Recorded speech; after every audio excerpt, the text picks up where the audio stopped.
Thiès tey nag je pense que ni man sax aw ma kàddu ndaxte dañu ñëw vraiment pour leeral mbir yi nga xamante ni moom lañ jóge di élection locale élection yi ñëpp xam ni mu tëddee moo tax tey recours bi nga xamante ni moom lañ def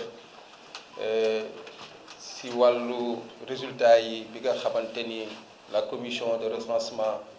des votes génne na ko coalition bi dafa def recours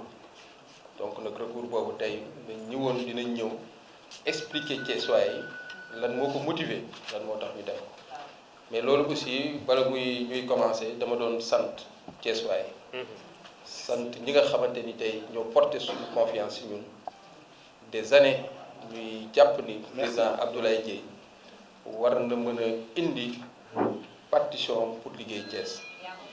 donc tey moo tax sama xol dafa sedd ndax Thiessois yi taxaw nañ ñu accompagner ñu nañ ñu ci campagne électorale bi mu nekk conviction mu nekk gëm-gëm ba tey ñu mën a ñëw ba tey ñu mën a egsi fii donc daal di wax ni rek c'était pour remercier Thiessois yëpp remercier ñi nga xamante ni tey ñooñu tànnoon pour voter coono yi gis nañ ko yéene bi gis nañ ko donc nag tey lii rek day wane ni Thiessois yi gëm nañ ni coalition citoyenne ànd Siggil Thiès war na mën a bokk ci ñi nga xamante ni ñooy defar Thiès les militants yi responsables yi liggéey bi rafet na tey jàpp nañ ni on a déjà une victoire ndax Thiessois yëpp xam nañ ni coalition citoyenne ànd Siggil Thiès taxawaay bi nga xamante ni am na ko ci élection yi donc c'était vraiment pour vous remercier mais également pour renouveler sama confiance encore ci yéen góor jigéen mag ak ndaw les femmes surtout la jeunesse a été toujours présente à tout moment des jeunesses vraiment engagées dynamiques conviction la ñu ànd principe la ñu ànd am na ay nit yuy yàq xelu nit ñi di wax ni achat de conscience il faut qu'on ait raison garder dans ce pays là ñun ay Thiessois lañ xamante ne ku si nekk xam nga sa morom ñun nag gëm Thiès bëgg Thiès defar Thiès moo tax ñu ànd ak ñun ñëpp ay principe la ñu ànd ak ñun gëm ni war nañoo bokk si ki nga xamante ni mooy defar dëkk donc la jeunesse ne vous laissez pas distraire ne vous laissez pas manipuler xam ni l'avenir est devant nous et Thiès est à notre portée donc ñu leen wax ngeen gën a am taxawaay xam ni tey Thiès n'a plus besoin de la rébellion loolu ñu doon wax jeunesse mindset jeunesse rebelle ñun une Thiès constructive lañu bëgg Thiès boo xamante ay ndaw yu di yu gëm seen bopp ñoo koy def nous n'avons pas besoin de s'opposer nous n'avons pas besoin de refuser le développement Thiès doit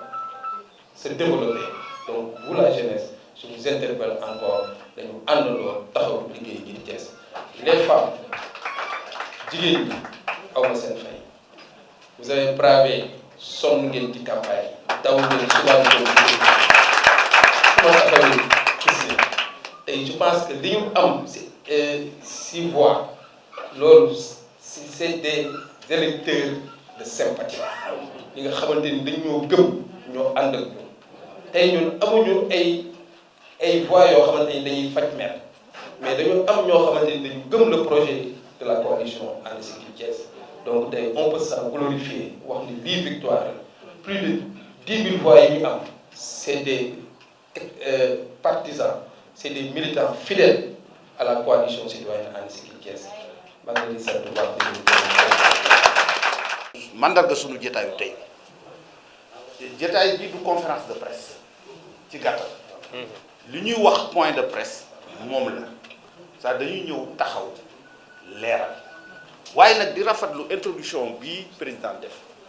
introduction bu rafet te mérité ngeen ko yéen ñi toog yéen militant ma di leen sant di leen ngeen gën a góorgóorlu xam ne combat bi jeexagul daanaka day door a tàmbali mais néanmoins ñun on a suivi de loin mais gis nañ seen njàmbarte seen góorgóorlu et vraiment yéen a gagné maintenant maintenant comme ñun ay démocrate lañ su ma nee yéen a gagné c'est parce que effectivement am na ñu ne ñoom ñoo gagné ñeneen te mu wóor ne recours mu wóor ne élection yi leen concerné yéen ci yenn gox yi dafa am ay irrégularité manifeste moo tax ma wax ne yëf yi jeexagul kon résultats yi génn ay résultats provisoires loolu moo tax ñu def recours pour cour d'appel bu Thiès bi nga xam ne moom lañ jagleel loolu càmbar procès-verbaux yi càmbar li xew càmbar sunu recours ñu xam yëf yi nu mu tëddee cappaandaw ga yaakaar naa ne di ngeen def caravane. incha allah wër Thiès. alors bi loolu weesoo ma bëggoon def balaa may dugg ci aspect technique ma def ñaari précision yu am importance benn précision bi ñun Dakar lañ nekk on suit Thiès Thiès n'est pas loin de Dakar et ay avocats lañ dañuy suivre actualité bi surtout l'actualité politique en ce moment. alors ñun bi ñu dugg see Thiès dañu gis Thiès di bouillonner dans les réseaux et on a été surpris loolu mooy premier point ma bëgg a soulever en préliminaire de voir dans tous les réseaux même restaurant bi ñu jaar ndekki yooyu yëpp ñuy consulter ñun suñu site bi consulter suñu kii avec le wifi et tout ñu gis ne suñu requête bi ñu déposé cour d'appel dañ ko publier fu nekk ma xamal leen nag ne loolu ñun defuñu ko te bi ñu ñëwee dañu njëkk a interroger seen ay plénipotentiaires seen ay mandataires ne la ñoom it defuñu ko xaw ma ku def loolu mais li mu def du yoon parce que di nga dossier bu nekk ci justice dañ koy bàyyi ci loxo justice ñun publier wuñ waxuñu d'ailleurs waxuñu ci dossier bi dañuy leeral rek ay points techniques pour que ngeen bañ a jàmbaarloo wala ngeen bañ a mu bañ a am jiixi jaaxam pour mu leer seen bopp loolu rek moo ñu fi indi tey sinon dossier bi mu ngi ci loxo justice am nañ confiance ci justice te dina leer te ñun ñoo leen di taxaw ci wàllu boobu. alors beneen point bi tamit loolu loo xam ne lii c'est personnel te daf ma naqare bon dama ñëw aussi les gens parce que j'ai des contacts ici qui m'ont approché ñëw seet si ñu ne ñu waaw démb dafa am beneen candidat bi seen adversaire bi ah dal ci kaw monsieur Abdoulaye Dièye di ko yekk mel ni xeme kooku bu wóoloo boppam bu dee moo gañe soxlawul muy def ay attaque personnelle te nag balaa may sori te du ma ci sori sax mais ma mosal leen rek gis nga li mu wax ci monsieur Abdoulaye Dièye du dëgg waxul benn dëgg man mën naa certifier parce que en réalité loolu indi ñu fi tey mais man maay avocat am ci ay société am man ak moom dañu bokk ay li ñu jàng xëy na moom tey jii directeur de société la man ma nekk avocat mais dañu bokk yi ñu jàng def bokk diplôme yi spécialisé wu en matière maritime kii toog nii xëy na dafay ñëw di politique Thiès nii mais docteur la en droit des activités maritimes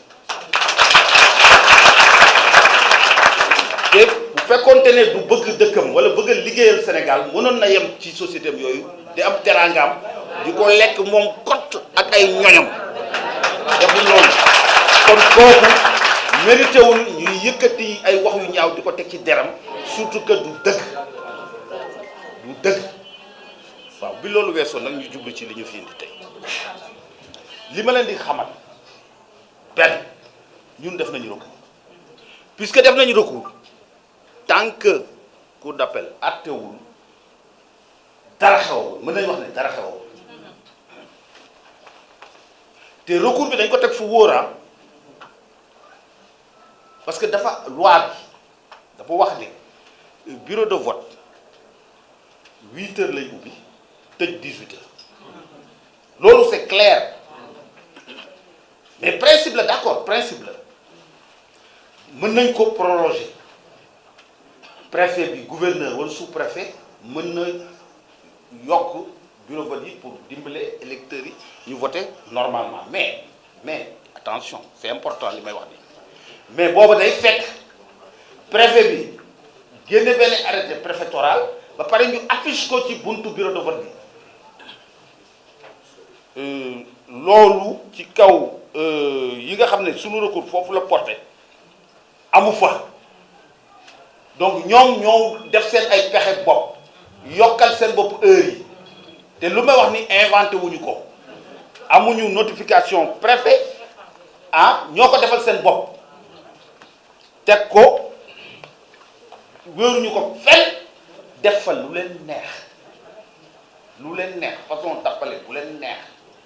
boo gisee sax nombre de voix yi foofu ni mu yokkoo ak par rapport ak dans tout Thiès yeneen bureau de vote yi nga xam ne lii yanuwul maanaam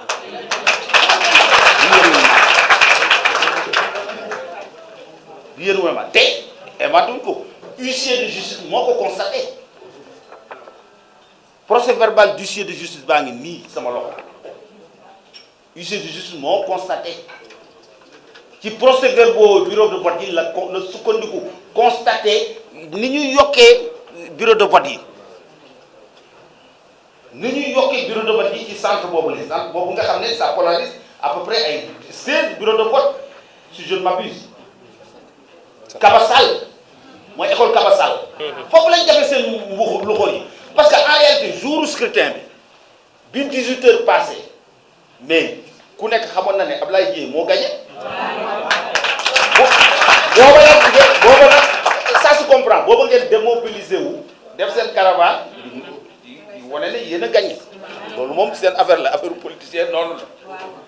ñu wane des observateurs sur ce plan alors ñoom ñu profité ci loolu def jëf ji ñaaw ji may wax ñu def ko ñu tey huissier constaté ko mu ngi nii foofu lañ fondé suñu recours foofu lañ ko teg dañ ko teg ci lu leer ngeen xame ko noonu. Quand on a été consulté, on a tenu à faire ce point de presse après avoir usé de voies de recours que prévoit la loi électorale. Donc la loi électorale estime que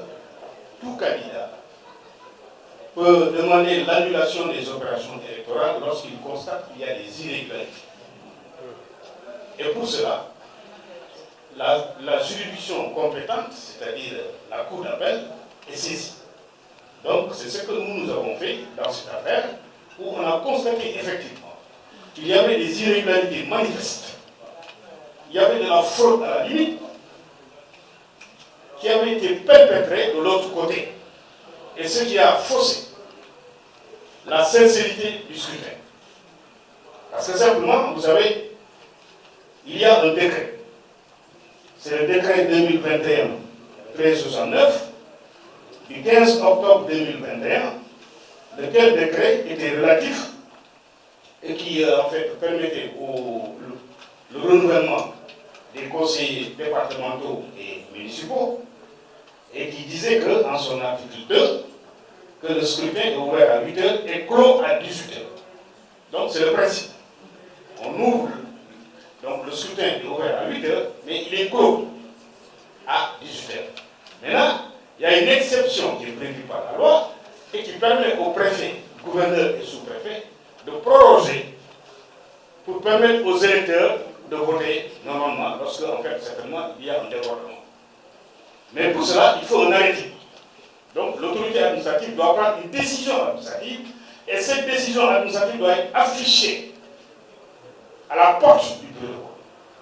pour que nul n'en ignore. Mais ce qui n'a pas été le cas en l'espèce, parce qu'on a constaté effectivement qu'au centre de vote de Kabassal, l'école Kabassal, qui compte 16 bureaux de vote, il y a eu des inégalités manifestes. Parce que simplement, vous avez le bureau de vote numéro 3 qui avait fermé à 19h, le bureau de vote numéro 4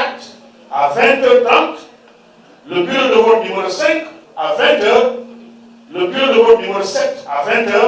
le bureau de vote numéro 8 à 19h40, vous avez le bureau de vote numéro 9 à 20h, le bureau de vote numéro 10 à 20h, le bureau de vote numéro 12 à 20h, le bureau de vote numéro 13 à 19h40. Et vous avez également d'autres centres, notamment le centre de vote de Parcelles Assainies, unité 1, où le bureau de vote numéro 3 a fermé à 19h37. et le centre de vote de Parcelles Assainies, unité 2, où le bureau de vote numéro 3 a fermé à 19h également. Vous avez aussi l'unité 2, bureau de vote numéro 4, qui a clôturé à 20h. Et vous avez le CM Diamaguène, bureau de vote numéro 3, à 20h. Vous avez l'école S102, où le bureau de vote a clôturé à 19h15. Donc vous avez toutes ces irrégularités où il n'y a même pas une décision administrative qui autorise la prolongation. Donc ce qui constitue manifestement un vice de forme qui entraîne l'annulation pure et simple des scrutins. Et donc en fait, nous avons saisi la Cour d'appel sur ces bases et la Cour d'appel a été régulièrement saisie de la requête qu'on a introduite. Et en droit, cette requête, elle ne peut pas ne pas prospérer. Si on fait du droit pur, c'est l'annulation pure et simple. C'est ça le droit. Parce que la loi est claire. La loi dit que la prolongation doit se faire par décision de l'autorité administrative. Or, ni le préfet, ni le sous-préfet, encore moins le gouverneur, n'ont pris un arrêté pour prolonger. Donc, les présidents de bureau de vote ont fait quoi? Ils ont fait ce qu'ils ont pu faire. Et dans ces circonstances, il appartient maintenant au juge de l'élection d'en tirer les conséquences. Tirer les conséquences, c'est quoi? C'est de rendre une décision d'annulation. Donc, c'est pourquoi, en l'état actuel, il est très tôt de crier victoire de l'autre côté. De crier victoire de l'autre côté. On ne peut pas crier victoire quand on est provisoirement élu. On ne peut crier victoire que quand on est définitivement élu. C'est-à-dire quoi? La Cour d'appel va rendre sa décision en premier ressort. Ce qui veut dire qu'il y a possibilité de faire un recours devant la Cour suprême encore. Donc, parce que nous tenons à ce que le droit soit dit dans cette affaire. Parce que c'est trop facile qu'il y ait des malversations, qu'il y ait de la magouille dans un scrutin et vouloir fermer les yeux sur ça. Donc, sinon, c'est l'effritement de l'état de droit. Nous sommes des démocrates, nous sommes des républicains. Donc, nous respectons la loi. Et la loi doit être appliquée dans toute sa rigueur. Et c'est pourquoi nous avons tenu à accompagner la coalition dans sa lutte et dans sa décision et dans son recours devant la Cour d'appel de Thiès. Et nous estimons que sur ces entrefaits, que nous avons bon espoir que le droit, les juges diront le droit et le droit sera dit en votre faveur. Parce que vous avez raison, le droit. On doit annuler ce scrutin. Donc de l'autre côté, je pense qu'on doit tout ranger au placard en attendant une décision définitive. Je crois Thiès Sud dañu commencé di wax ñi nga xam ne dañ leen élire provisoirement ñu ñëw indi seen casier judiciaire ñu bind ne war ngeen ñëw pour ñu def installation ñu ne nag loolu yaakaar nañ ne teel na parce que dañu war a bàyyi comme centre yooyu particulièrement dafa am recours dañu war a bàyyi ba cour d'appel def recours bi amaana sax ñu xaar ba cour suprême ci boppam épuiser dossier bi complètement ñu doog a wax waxu installation ci surtout ci centre yooyu nga xam ne dafa am litige parce que sunu loolu sama confrère mu ngi ko wax sànq ci sànq parce que sunu loolu lu may indi mooy ay double emploi ay yeneen coow lay indiwaat installé nit tey suba nga ne ko non installé woon nañ la mais cour d'appel nee na doo maire gagné nañ la Ablaye Dieye moo gagné léegi yow da ngay ñëw wàcc ñu installé Ablaye Dieye non yooyu doxul waaw day indi trouble te démocratie lañ nekk démocratie du sàllowul ak trouble te démocratie dafa ànd ak yoon dafa ànd ak teey dafa ànd ak tekk donc nag def nañ li ñu war a def pour le moment bind nañ lettre préfet sous-préfet yooyu yëpp bind nañ leen ay lettres si attirer seen attention ci loolu bon dinañ jéem a aussi xool au niveau de la cour d'appel ce qu'il y a lieu de faire mais normalement cour d'appel ci boppam sax war na attirer ñoom seen attention les autorités administratives wax leen attirer de toute façon les recours vont être notifiés à l'autre partie qui va aussi apporter son droit d'appel dina tontu loolu tamit ngeen bàyyi ci xel xam ne démocratie jeu la boo xam ne bii dañu war a respecter ñaari parti yëpp ñun def nañ leen war a def ñi nga xam ne ñoo yore wàllu yoon ñoom njaaxaanaay lañuy tëddee équilibre la ñooñu tamit dinañ communiquer beneen parti bi ay ko moom it wax indi ay preuve mu tontu su dee am nañ ko ñoom bu ko defee ñoo àttee ci dëgg pendant ce temps nag les autorités administratives dañu war a xaar jarul ñuy yàkkamti jarul ñu yàkkamti ci centre yooyu nga xam ne dafa am litige lii la mooy li ñu fàtte woon sànq tey sama conférence dellusi ji muy lu am solo ma da leen ko leeral ci olof rek di leen gërëm di leen sant